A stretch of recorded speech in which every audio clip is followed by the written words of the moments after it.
ఇది ఉట్టానసుత్తం గురించి ఒక చిన్న విశ్లేషణ.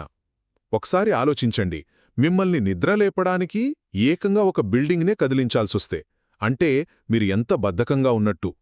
ఉట్టానసుత్తంలో బుద్ధుడు సరిగ్గా ఇదే చేశారు. సోమరితనాన్ని వదిలిపెట్టండి, సాధన చెయ్యండి ని చెప్పడానికే ఇదంతా.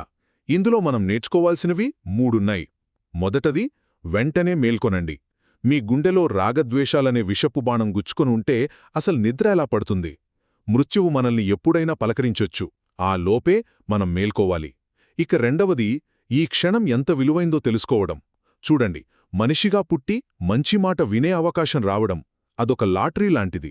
దాన్ని రేపు చేద్దాంలే అని వాయిదా వేయడమంటే ఆ లాటరీ టికెట్ను మన చేతులతో మనమే చించిపారేయడం లాంటిది. చివరిగా, ఈ రోజుల్లో మనల్ని నిద్రపుచ్చే విషయాల గురించి కూడా జాగ్రత్తగా ఉండాలి. చేతిలో స్మార్ట్ ఫోన్, అనవసరమైన చర్చలు, సమస్యల్నించి పారిపోవడానికి వెతికే దారులు, ఇవన్నీ కూడా ఒక రకమైన నిద్రే. మన కళ్ళు తెరిసే ఉంటాయి, కాని మనసు మాత్రం నిద్రపోతూ ఉంటుంది. అందుకే ఎప్పుడూ ఎరుకతో ఉండటం చాలా ముఖ్యం.